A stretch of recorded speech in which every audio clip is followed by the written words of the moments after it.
나는 전능하신 아버지 하나님, 천지의 창조주를 믿습니다. 나는 그의 유일하신 아들, 우리 주 예수 그리스도를 믿습니다. 그는 성령으로 잉태되어 동정녀 마리에게서 나시고 본디오 빌라도에게 고난을 받아 십자가에 못 박혀 죽으시고 장사된 지 사흘 만에 죽은 자 가운데서 다시 살아나셨으며 하늘에 오르시어 전능하신 아버지 하나님 우편 앉아 계시다가 거기로부터 살아있는 자와 죽은 자를 심판하러 오십니다. 나는 성령을 믿으며 거룩한 공교회와 성도의 교제와 죄를 용서받는 것과 몸의 부활과 영생을 믿습니다. 아멘. 사랑 반갑습니다. 박금민 목사입니다. 오늘은 창세기 18장 16절부터 33절까지 말씀을 살펴보겠습니다. 아브라함의 성대한 대접을 받은 여호와의 일행들이 이제 자리에서 일어납니다. 그들이 향하는 목적지는 다름 아닌 소돔성이었습니다. 그들은 아브라함의 배웅을 받으면서 길을 떠나다가 전망이 트인 어떤 장소에서 이 소돔성을 내려다 보았습니다. 1절에 소돔으로 향하고는 약간의 오역입니다. 조금 더 우리가 정확하게 그 뉘앙스를 파악을 해서 읽게 된다면 이것은 소돔을 내려다 보았다가 될 것입니다. 그리고 이것은 실제적인 지리를 생각해도 그렇습니다.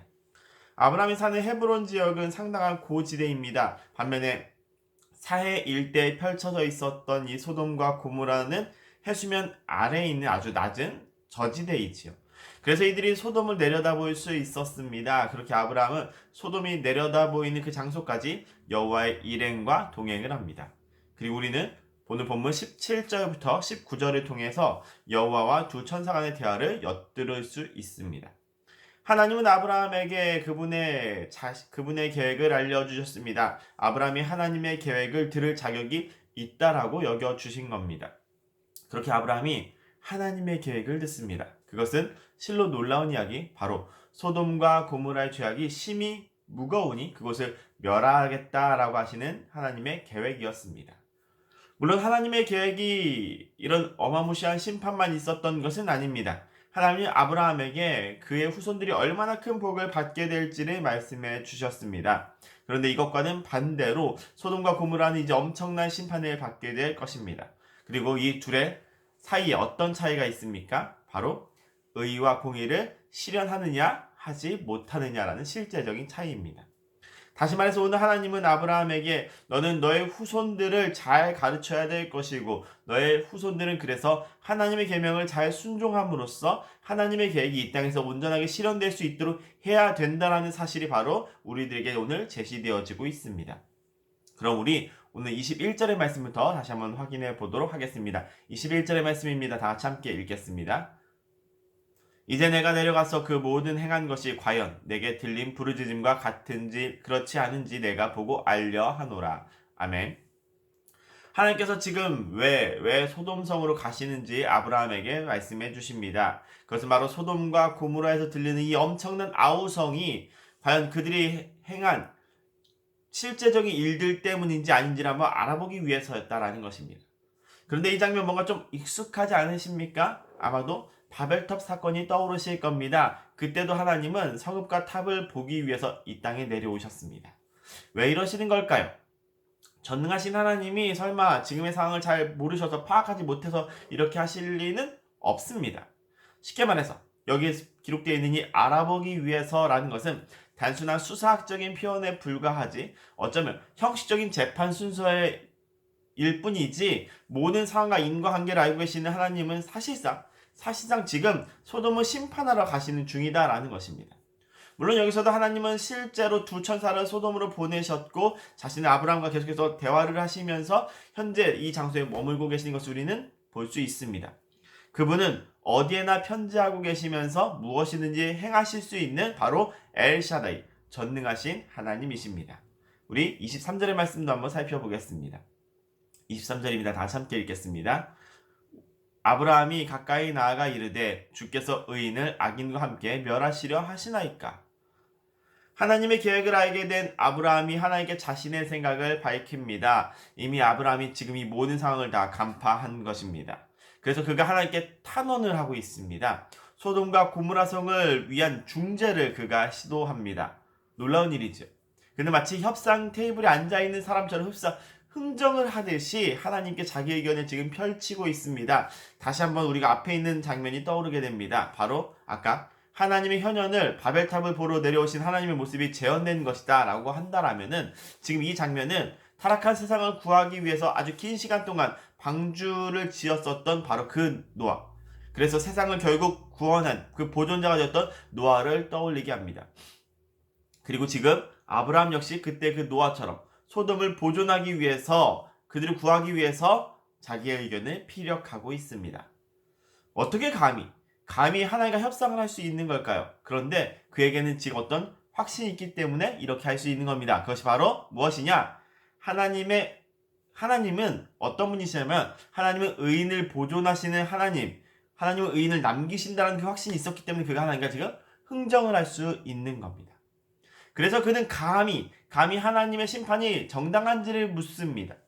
과연 공의의 하나님이 의인과 함께 심판을 내리시는 것이, 행하시는 것이 옳으시냐라는 그의 질문이었습니다. 더 나아가서 의인을 심판하신다면 그러면 그것은 하나님의 공의에 어울리지 않는다라는 것이 그의 생각이었었죠.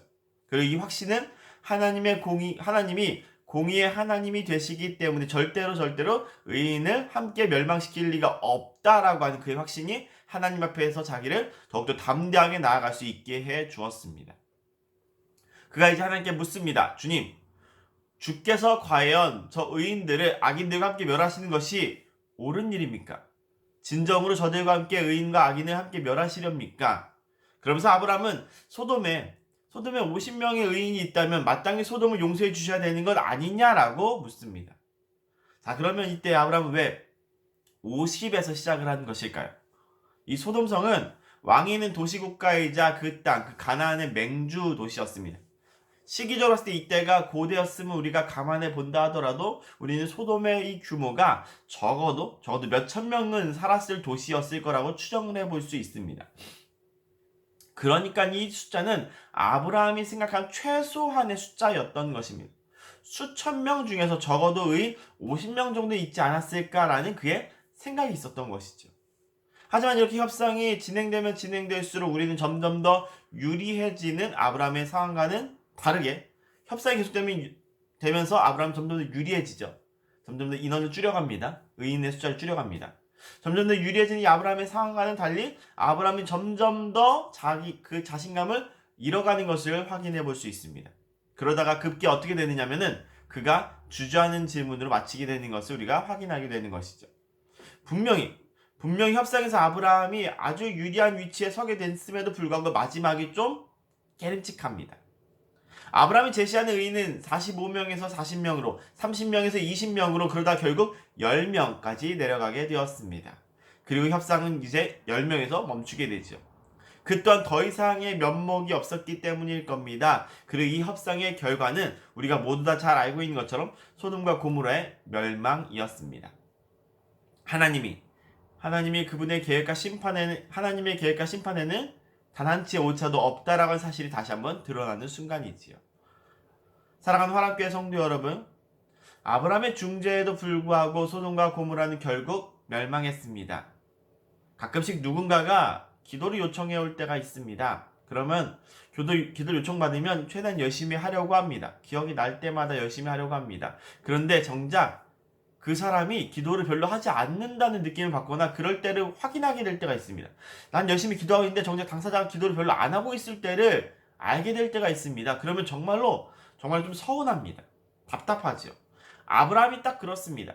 그는 열심히 중재를 합니다. 소돔을 살리고 싶고 또 공의로우신 하나님의 그 명성에 아주 작은 흠집조차 나는 것을 그가 바라지 않습니다. 하지만 결국 문제는 당사자가 풀어야 된다는 것이지요. 아무리 아브라함이 그 탁월한 협상력을 발휘해서 유리한 고지에 올라가게 되었다 할지라도 결국 당사자가 의롭지 못하면 10명이 아니라 5명이었더라도 그 성은 멸망할 수밖에 없었던 것처럼 그 누구보다 내가 기도하기를 바랍니다.